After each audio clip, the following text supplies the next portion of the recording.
Security, escort this gentleman out, please. Come on, Soda Pop, let's go. Mr. Colby, welcome.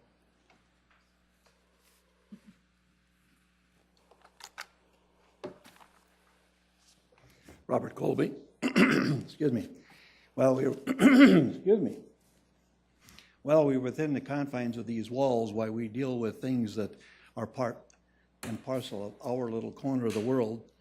What happens on the outside of these walls is something that we, each and every one of us, has to deal with in some way, shape, or form, and it will help to determine our future, each and every one of us, and how we choose to deal with those events going on outside. But while we're in here, just a couple quick comments about some things that observations and notifications, or whatever you wish to call it. Hopefully the Parks Department will be out planting trees to replace the ash trees that we will eventually lose because of the emerald ash borer. It's in southeastern Minnesota, and I've understood that they may be as far as Omaha, coming up the Missouri. There are a couple of elm trees, however, growing out in the park at the Falls Park, and I would hope that the Park Department would not cut them down, but would nurture them, because who knows, they may be the ones that are immune to the Dutch elm disease and may become the progenitors of elms as we used to know it. Because when my wife and I moved to town, we bought a house. Well, after we were in town several years, we bought a house. We went from Colby's Shady Rest to Colby's Sunny Acres in 1 year. The Historical Society has had some problems with the Park Department, not big ones, but they claim that the Historical Society should be doing maintenance, which I understand, but when you have over 200 in this county, it's hard, no one goes around and inspects them, each and every one, and if the Parks Department would be kind enough to just notify us, we'll take care of the problem, much like the marker that was backed over in the park, and it was in the park garage for 2 years before they told us where it was. The Pioneer Marker Monument up on North Cliff, 4 years ago I came here and made some comments. Well, the guardrail up at the end of the cul-de-sac is still bent, battered, and bedraggled after 4 years, and it still needs to be repaired. It looks like somebody went through with an 18-wheeler, hit it, and knocked it over, and it has not been taken care of and repaired. The Archives building made the newspaper today.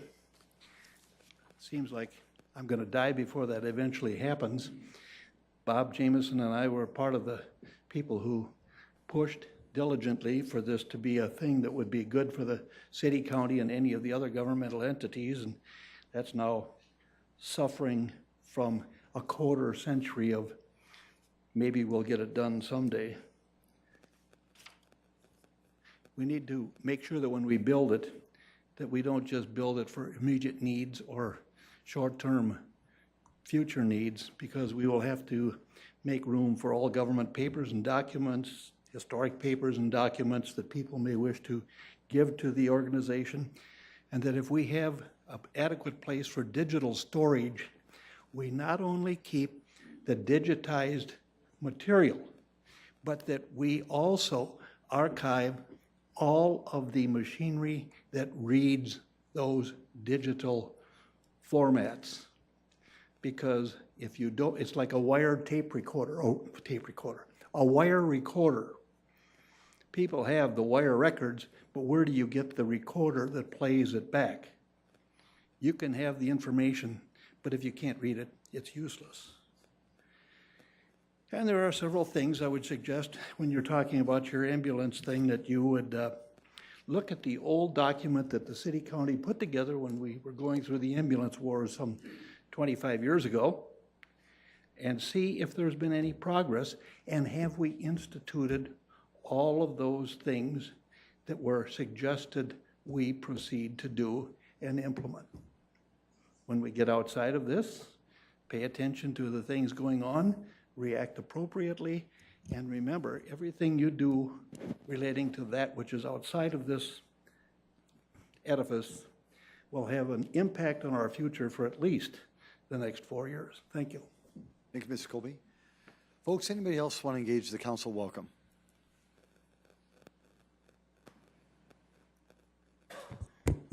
Scott Erisman, Sioux Falls. I was reading some columns by Argus Leader reporter John Holt this weekend about claims being paid out to citizen taxpayers for damage to their property and other things.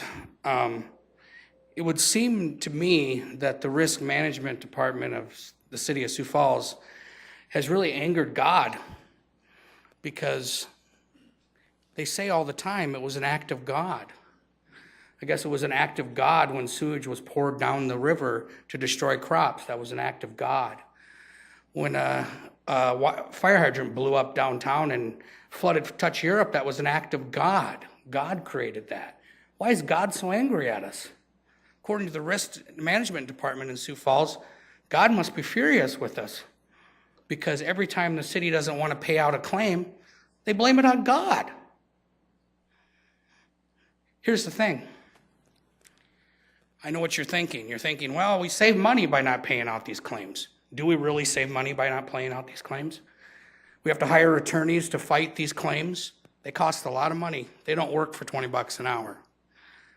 The other thing is what if you were in this position? Sure, you're looking at it and going, you know, the SWAT team blew out the windows of a apartment building and they caught a criminal, so, you know, why should we have to pay them any money? Tough luck. What if it happened to you, though? How would you feel? The thing is our tax dollars go towards many things in this city, fixing streets. I could go on and on and on. This I look at as just another service to the citizens. If the city owns property that breaks and it destroys property, pay the claim. Sure, there's probably frivolous people who make claims, but they can be looked at very common sense wise and pay the claim. Why waste all this time on attorneys and not pay the claim? Getting tired of blaming God every time something happens. It's not God's fault. It's the person's fault. Pay the claim. I also was watching a story last night on KSFY, Mr. Charles Santee and his difficulties going down 41st Street. I think I addressed this council probably 2 or 3 years ago about the atrocious shape the sidewalks are on 41st Street. The #1 retail corridor of this city, and you can't even walk down those sidewalks. I challenge any of you to get on the sidewalk on the south side, walk from Minnesota Avenue to Louise, not in a wheelchair, on your feet, look forward and not down. You better be wearing knee pads and arm pads, because you're going to be falling down quite a bit. Why is it that we go after people with 8.5-inch lawns and cement pads where they're not supposed to be, but we don't force the #1 retail corridor in this city, those businesses, to fix their sidewalks? They're terrible shape. And try riding your bike along the curb. That's even in worse shape. You can't even ride your bike down that street. I see that he had filed about 50 complaints, and I hope that the city comes up with a plan. And I hope they make the businesses responsible for making those sidewalks repairable. We talk about the sales tax revenue being down, but you can't even walk you can't even walk down the #1 sales corridor in the city without tripping and falling in a crack. I feel for Mr. Santee, but I also feel for pedestrians and bicyclists too. I also hear that there's been some rumblings about changing public input. I hope that doesn't happen. While we're having a great debate in this country, well, not really, it's kind of one-sided, about the Second Amendment, the First Amendment is #1 for a reason: to protect the public's right to air their grievances to this council and to other entities of government. If you plan on changing anything with public input different than what it is now, we will have a fun debate, much greater than Second Amendment debate that we're having. I say bring it on. And also, to close, still waiting for the Parks Department to give us our personal tour of the Midco Aquatic Center that I am helping to pay for. Thank you. Thank you, Scott. Folks, anybody else want to engage the council? Welcome.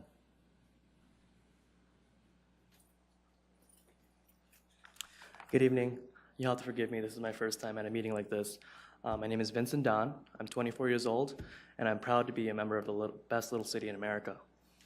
I'm here today on behalf of the construction on 12th Street Bridge. My parents run a business there, and they've done well for themselves over the last 9 years, but since the construction has started, revenue has dropped drastically. And if that wasn't bad enough, this morning they came to work, they opened up the restaurant, and then they noticed half their parking lot was missing. And then the parking lot of their neighbor business was also entirely gone, and their street sign was gone. Now I know that we've been getting some updates on the construction via email here or there, but there wasn't any notice from us or our property owner that, hey, we're gonna tear up your parking lot and we're gonna tear up your sign. Let your customers know. So we've been scrambling all day to figure out a way, how can we get people to come in? And I guess I'm here to address today is, what measures have been taken, what measures can still be taken to help lessen the impact that the construction has on the businesses around that area? Because I know it's not just our business, but just that little corridor between Grange and I think West Avenue, where the bridge is, lots of businesses right along the street are suffering. I know we're suffering, I know the guy down the street is suffering. I don't know what else can be done. I figure show up, talk, let our voice be heard. Thank you. Very good job, Vincent. Appreciate it. You did a great job. Folks, anybody else want to welcome? Sierra Broussard, Sioux Falls. I'd like to thank the Argus leader, Joe Sneeby, KSFY TV, Kilo Land TV, for helping us get our message out. We are trying to educate everyone about the issues, and having the police and city keeping us safe is important. I also like to thank Bruce Danielson for his time, as well as Councilmember Greg. I want you to see what you see wrong in these pictures that I will be presenting to you. I did do grievances against these police officers to see where is it going to go to. And also, if we need to take it to another extreme of pressure within the chief of policemen to take action on these police, I will make sure that it is done so.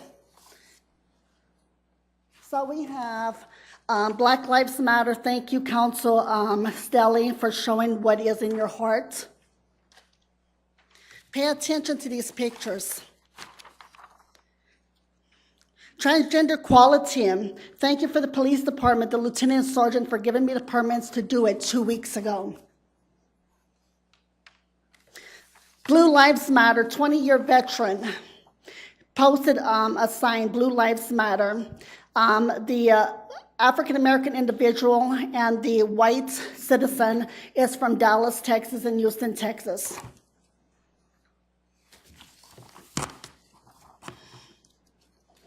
Now here you come with Laura Hubbell's free donut event. Why is this event the only one where the police showed up at? So to me, that's biasness. If the police is going to show up to events, they show up to every single one of them, or do not show up at all. These were demonstrations. They were also protests. For the city attorney, he has been returning my calls, but he has been dodging the media for quite some time. Mr. City Attorney, now that you're back from vacation, will you take my telephone calls? We will have concerns. We all have concerns, and hiding in your office does not resolve the problems we are asking about. No one wants anything to escalate, but by hiding from those of us who are asking for help, he only makes it worse. Mayor, as you've seen these pictures, I did a grievance against these officers. I hope that we don't have to go to another level of escalating against the police here. He is your boss, and I encourage you to talk to Matt Burns about these police officers. They were on duty at the time, getting paid by the tax people, joining this protest. Thank you so much. Thanks, Sierra. Folks, anybody else want to engage the council? Welcome. Tim Stanga. I hope you guys missed me like I missed you guys. I miss coming here on Tuesday nights. one thing I realize is you come down and you talk about different issues that not only involve me, but my children and a lot of people in Sioux Falls. Roads are number one that a lot of people talk about. So what do? We went out and we hired a firm to drive around on every street. And I'm not 100% sure, but I thought it was like $200,000. Did the public buy what they came up with? No. Because these people drive down these streets every day. And the same streets they drive down, they're worse and worse. When the city goes out and fixes potholes, I think them guys get tired of going to one pothole every week because that's what they're doing. One thing I learned is being able to come in and talk and everything, you get a name. The mayor said one night that I'm one of the troubled five. I'm proud to be one of the troubled five because the people of Sioux Falls need a voice. They need to be heard. And if that's what I get as one of the troubled five, I'll take it. But not one of the troubled five has ever said anything bad about Sioux Falls. We talk bad about the policies that are being drawn up by the mayor and some of the city council.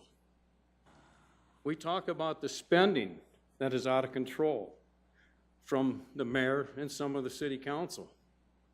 So what I'm asking for is the public really to sit and watch this meeting. There's two big issues that are going to be coming up. You really got to watch not only the city council, but you got to watch the mayor. Because you're going to find out the people that are here for the citizens of Sioux Falls, or you're going to find out some of the city council that are here for the mayor. And you got to remember, we got an election coming up in 2 years. People, you guys spoke this year, putting some good people on the city council. Well, 2 more years, 4 come up. And people, we can put 4 more good ones in there. And we can come in with a new mayor, and this city will be represented, not only by the city council, but the mayor will be representing the people too. Thank you, Tim. Appreciate that. Folks, anybody else want to engage the council? Welcome. I just wanted to, Bruce Daniels from Sioux Falls. I just got Sunday's paper, and I really enjoyed the work that John Holt, Jonathan Ellis, Joe Sneevy back here did, and also a lot of what the press, and I'm thrilled to see all the press here tonight. So the people of Sioux Falls really want to know what's going on in this room. And you guys have all seen it over the last few weeks, the last couple months, where we've had a lot of people come and want to be part of this room. And bringing in new council members has empowered the people to come in and talk, and there's a lot less fear of this room than I think we've ever seen. And so the people are going to be asking a lot of questions, one of them being what happened over there at the Quonset hut by the park with the boats and code enforcement and all these issues, and I really think that the city's going to be having to deal with some of these issues soon. And I really enjoyed the Sunday paper where we got to talk about the State Assurance Fund and how the city of Sioux Falls is abusing this fund. There are court cases that the city's been fighting that actually the settlements end up being far less than what it costs the city of Sioux Falls to deal with that assurance fund and the reimbursement and the way that the load that the abuse of this city has put on that fund. The county's having to pay higher fees just because the city of Sioux Falls and a couple other counties in the state have abused that fund. And one other topic I wanted to just quickly bring up was I really enjoyed reading about the mayor of Rapid City and how he's decided to open up his records so that we can now see what he's doing, how he's doing it, and we've opened up a new way of looking at the Rapid City government. that I think we need to start considering doing the same thing here in Sioux Falls and quit hiding so much information. Thank you. Folks, did anybody else want to engage the council? Well, very good. Thank you so much for your comments. We appreciate it. Y'all come back now. Here. What kind of morons run this outfit?